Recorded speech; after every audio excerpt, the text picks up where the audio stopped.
আসসালামু আলাইকুম। নতুন একটি ভিডিও নিয়ে হাজির হয়ে গেলাম। ভিডিওটি অবশ্য একেবারেই ছোট। আশা করি ভিডিওটি আপনাদের কাছে ভালো লাগবে। তাই শুরুতে একটা লাইক দিয়ে ভিডিওটি দেখতে থাকুন। ভিডিওটি ভালো লাগবে এই কারণেই, কারণ আজ ভিডিওতে সুন্দর একটা ফুল দেখানো হচ্ছে এবং কতগুলো পাতা দেখানো হবে, যার সৌন্দর্যে সবাই মুগ্ধ। এটা একটা অর্কিড। এটার কালারটা দেখতেছেন, এটা মেরুন, এখনো ফুটিনি। এটার দুটো কালার আছে, একটা সাদা আর এই যে আমার এটা, এই দুটো কালার। এর কিন্তু খুব সুন্দর মিষ্টি একটা গন্ধ আছে, যেটা আপনাকে মানে পাগল করে দেওয়ার মতো। খুব সুন্দর। এই যে যখন ফোটে না, তখন অনেকটা মনে হচ্ছে যে বিড়ালের মুখের মতো দেখাচ্ছে। এবং আমার এই কালারটা হচ্ছে মেরুন। দুটোই সুন্দর, সাদাটা এক রকমের সুন্দর আর মেরুনটা তো দেখতেই পাচ্ছেন। অনেক সময় দেখা যায় অনেক গাছে বন জঙ্গলে সাদাটা থাকে, কিন্তু মেরুনটা সচরাচর দেখা যায় না।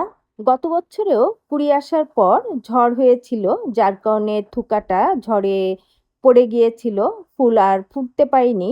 এই যে দেখেন কি অদ্ভুত সুন্দর দেখতে, তাই না?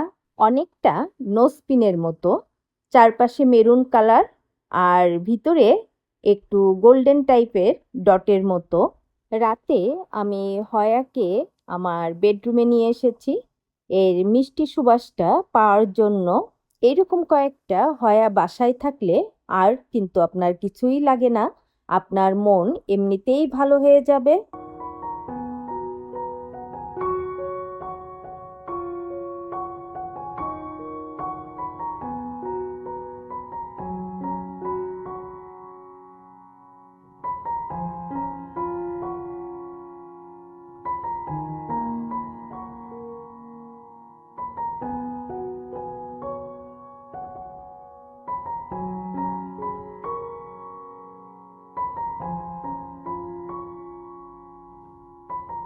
সে কিন্তু বাতাসে একা একাই দোল খাচ্ছে।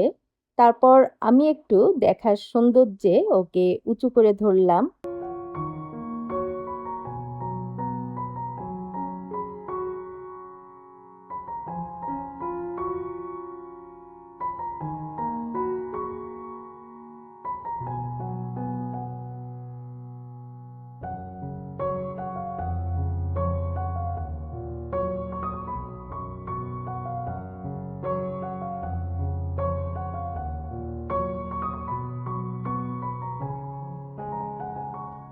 এই তো আমার ভায়া দেখানো শেষ। এবার আমি আমার কাছে থাকা অ্যাগ্লোনিমাগুলো দেখাবো। এটা হচ্ছে butterfly dark green aglaonema. Aglaonema অনেক রকম হয়ে থাকে। এটা লিপস্টিক অ্যাগ্লোনিমা। আমরা লিপ লাইনার দিয়ে যখন ঠোঁটটা আঁকি, তখন কিন্তু দেখতে এরকমেরই হয়। এই জন্য এর নাম লিপস্টিক অ্যাগ্লোনিমা। এটার স্টেমটা কিন্তু একটু পিঙ্ক কালারের।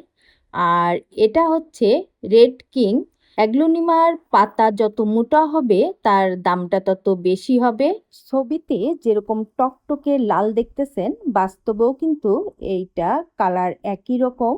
এবং প্রত্যেকটা অ্যাগ্লোনিমা কিন্তু দেখতে অনেক সুন্দর, একেবারে চোখ জুড়িয়ে যায়। আর একটার থেকে আরেকটার পার্থক্য খুব সামান্য, কোনো কোনোটায় অনেক বেশি। যেমন এইটা একটু সবুজ, এর স্টেমটাও কিন্তু হালকা পিঙ্ক কালারের। এটার নাম অ্যামারেল্ড বে। আবার এইটা অ্যামারেল্ড বের মতোই, তবে এর ভিতরে একটু পিঙ্কিশ পিঙ্কিশ ভাব আছে। এই জন্য এটার নাম হচ্ছে প্রেস্টিজ। এবং এটার স্টেমটা আগেরটার থেকে একটু গোলাপি বেশি। এবং প্রত্যেকটা পাতার শিরাবিন্যাস একই রকম হলেও প্রত্যেকটা পাতার গঠন এবং এর পুরুত্ব কিন্তু এক না। এই যে এটা দেখতেছেন, এটা হচ্ছে প্রসপারিটি। এটা রাতুল আমাকে মেলার থেকে গিফট করেছিল। এটা একেবারে আপনারা যেমন দেখতেছেন, বাস্তবেও কিন্তু ঠিক তেমনি। পাতাও যে এত সুন্দর হতে পারে, এটা আসলে নিজ চোখে না দেখলে বোঝা যায় না। এত সুন্দর পাতা থাকলে সেখানে ফুলের কি আর প্রয়োজন বলেন? গাছটার অনেকগুলো বেবি আছে, 4-5টা হবে। আর এটার মিডিয়া বলতে কোকোপিট, ভার্মি কম্পোস্ট এবং সামান্য বালু। এটা রেড ভ্যালেন্টাইন অ্যাগ্লোনিমা, তবে এটার পাতা আগেরগুলোর মতো অত পুরু না। আর এটা যত বয়স হবে পাতার ততই এর লালটা ফুটে উঠবে। এই যে নিচেরগুলো কিন্তু একটু সবুজ। আর এটা হচ্ছে স্নো হোয়াইট অ্যাগ্লোনিমা, এটার স্টেম কিন্তু সবুজ, আগেরগুলোর মতো পিঙ্ক কালার না। অ্যাগ্লোনিমা সেমি ইনডোর প্লান্ট, তবে এটা কড়া সূর্যের আলো একেবারেই পছন্দ করে না। আর এটা হচ্ছে হার্লিকুইন অ্যাগ্লোনিমা, এর মিডিয়াটা চেঞ্জ করতে হবে। এখানে এঁটেল মাটি হওয়াতে গাছটা দুর্বল হয়ে গিয়েছে। মিডিয়া চেঞ্জ করে দিলে ইনশাল্লাহ গাছটা আবার সতেজ হয়ে উঠবে, তখন দেখতে অনেক ভালো লাগবে। কারণ গাছটা আগে বেশ ভালো ছিল, মিডিয়ার কারণেই গাছটা খারাপ হয়ে গিয়েছে। আর এটা গ্রিন হোয়াইট অ্যাগ্লোনিমা। এই অ্যাগ্লোনিমার গাছটা সবচেয়ে বেশি বড় হয়, অন্যগুলো কিন্তু এত বড় হয় না, সবগুলো একই রকম থাকে। আর এর পাতাটাও কিন্তু অনেক বড়। এই যে এর স্টেমটা কিন্তু একেবারে সবুজ কচু গাছের মতো, আর এটা সাইজেও বেশ বড়।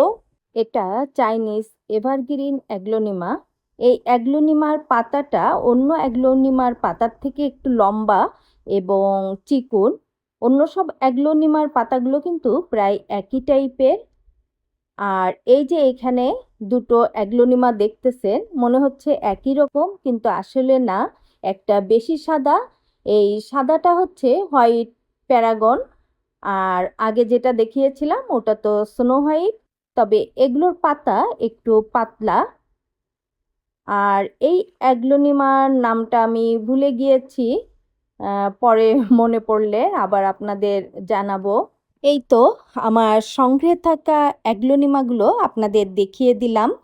আশা করছি আপনাদের কাছে ভিডিওটি ভালো লেগেছে। এতক্ষণ যারা লাইক দিতে ভুলে গিয়েছেন কিংবা দেখতে দেখতে লাইক দেওয়ার কথা মনে নেই, আশা করি এখন একটি লাইক দিয়ে আমার চ্যানেলটিকে সামনের দিকে অগ্রসর হতে সাহায্য করবেন। আর আপনি যদি আজ প্রথম আমার চ্যানেল ভিজিট করে থাকেন তাহলে অনুরোধ করব আমার চ্যানেলটি সাবস্ক্রাইব করে আমার সাথেই থাকবেন। এতক্ষণ আপনারা যারা ধৈর্য সহকারে আমার ভিডিও দেখলেন, আপনাদের অসংখ্য ধন্যবাদ। আপনাদের সুস্বাস্থ্য কামনা করে সেই সাথে আগামী ভিডিও দেখার আমন্ত্রণ জানিয়ে আজ এখানেই বিদায় নিচ্ছি। আপনারা ভালো থাকুন, সুস্থ থাকুন। আল্লাহ হাফেজ।